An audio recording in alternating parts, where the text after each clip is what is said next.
When we found him, his phone was still on, still in his hand, with blood on it and all. Most research shows that social media has detrimental effects on our youth because it has been linked with depression, anxiety, body image issues, and even suicidal thoughts. There have been regulations proposed that will restrict the ubiquitous presence of social media in today's world for adolescents. However, social media CEOs are not acknowledging the harmful effects social media has on teenagers. They say that no study successfully proved the connection between social media and the mental health decline of teenagers. Social media companies and the federal government need to take accountability for the negative impact their product creates and the dangers it poses towards the youth.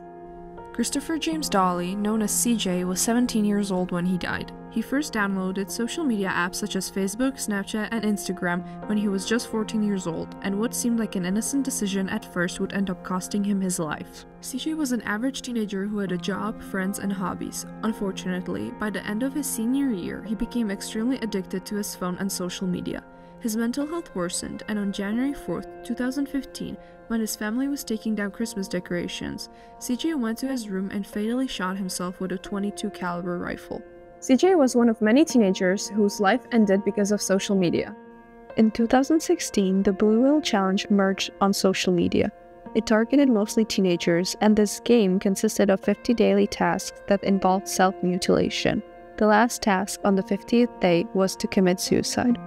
Some believe the game was just a hoax, but at least 130 teenage suicides have been proven to be connected with the Blue Whale Challenge. Not only can social media and the misuse of devices harm teenagers physically, but many studies have also shown a close link between the increase in mental distress and smartphone and social media use. Pew Research Center found out that 95% of teenagers aged 13 to 17 report using at least one social media app, and a third says that they use social media almost constantly. This is problematic since the World Health Organization says the age range 10 to 19 is a crucial part of adolescence, and this process can be violated in many ways. You have a great tool that can lead you down certain paths, and if your frontal cortex isn't fully developed until mid-20s, of self-image, of executive functioning, all those high-level tasks, well, if something is taking care of it, oh boy, just check in with the babysitter.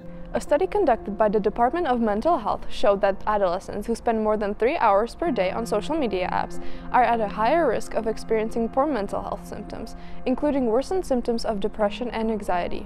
If a screen is telling you how you should think, or influencing based on algorithms and everything else that can be good or bad, then who do you go to for answers? A study performed at the University of Pennsylvania divided 143 students into two groups.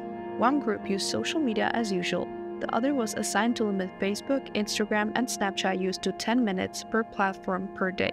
After 3 weeks, the limited group showed a significant reduction in loneliness and depression. Social media apps are also designed to keep our attention for as long as possible. Dr. Mace, a child psychiatrist, says if a teen searches for any mental health condition, such as depression or suicide, it's going to feed them information about those conditions constantly, which is not necessarily good for mental health. The social media we know now is very different from how it was 10 or 15 years ago. Social media companies should prioritize user health and create a safe space for all, especially children and adolescents. Mainly companies, but also the government need to do more so that cases like CJ's do not repeat.